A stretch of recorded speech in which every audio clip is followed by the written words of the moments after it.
मित्रांनो, सीमाज किचनमध्ये तुमचे सहर्ष स्वागत आहे। आज मी तुमच्यासाठी घेऊन आले आहे प्रीमिक्स गुलाबजामुन रेसिपी। ही रेसिपी अगदी सोपी आहे, तर व्हिडिओ शेवटपर्यंत नक्की बघा।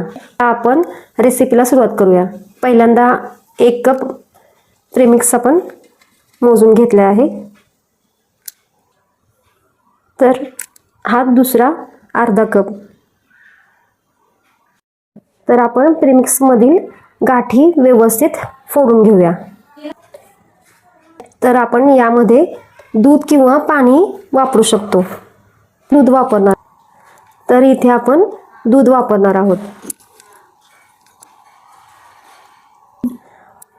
तर दूध आपण 1 कप मेजरमेंटने आपण घेतलेला आहे, तर आपण लागल तेवढेच ओतणार आहोत। आता आपण थोडं थोडं वापरणार आहोत। आता हे प्रीमिक्स आपण एकजीव करणार आहोत। लागल तेवढेच दूध घ्यायचं आपल्याला, घट्ट पण नाही जास्त पातळ पण नाही पीठ करायचं आपल्याला। थोडं थोडं आपण घ्यायचं दूध आणि हे प्रीमिक्स चांगलं मळून घ्यायचं। तर आता तुम्ही बघू शकता, आपल्याला आता अर्धा कप दूध लागलेला आहे पीठ मळण्यासाठी। असं हलक्या हाताने मळून घ्यायचं आहे। अजून सुद्धा थोडंसं आपल्याला दूध लागणार आहे, तर असं थोडं घ्यायचं। असं सगळं प्रीमिक्स सर्व एकत्र करून घ्यायचं। आपले पीठ मळून झालेलं आहे, तर या पिठासाठी आपल्याला पाऊण कप दूध गेलेलं आहे बघा। तर आता हे पीठ आपण 15-20 मिनिटांसाठी ठेवून देऊया। तर आपण पाक तयार करायला घेऊया। तर आपण आता गॅसवरती एका टोपमध्ये पाक करणार आहोत। त्याच्यामध्ये पाणी ओतूया। पाणी अंदाजे घेतलं तरी चालते, पण मोजून म्हटलं तरी 600 ml त्यात पाणी पाहिजे। फुल ठेवायचा।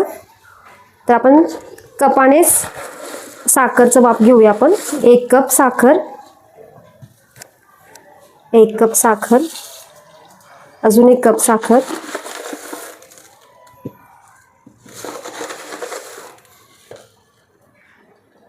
दुसरा कप साखर, हा तिसरा कप अर्धा, म्हणजे आपल्याला एकूण 2.5 कप साखर आपल्याला पाकामध्ये टाकायची आहे। पूर्ण साखर विरघळून 10 मिनिटं हा पुरेचा एकतारी पाक करायचा नाही बघा। असा हा पातळ थोडासा असलाच पाहिजे। आपली साखर विरघळलेली आहे। हा असाच पाक 10 मिनिटं उकळून घेतलेला आहे आपण बघा। एकतारी पाक होऊन द्यायचा नाहीये।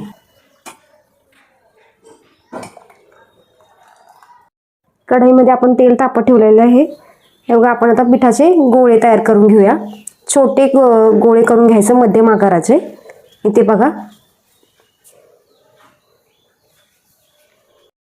इथे आपले गोळे तयार झालेले आहेत।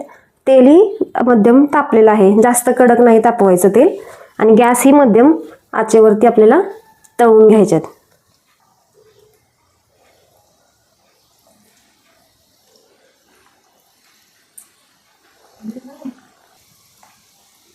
गोळे सगळे तेलात सोडून घ्यायचे।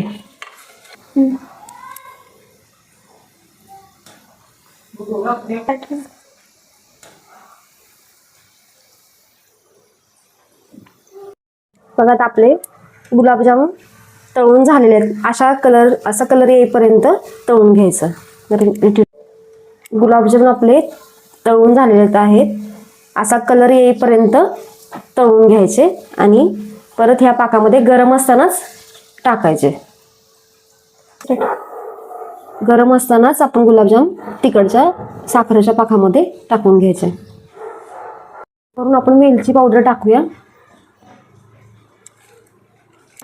तर आपले तयार झालेले आहेत रसरशीत मऊ गुलाबजामुन।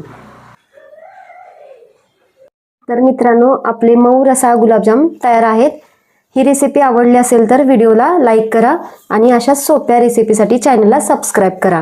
पुन्हा भेटूया, तोपर्यंत धन्यवाद।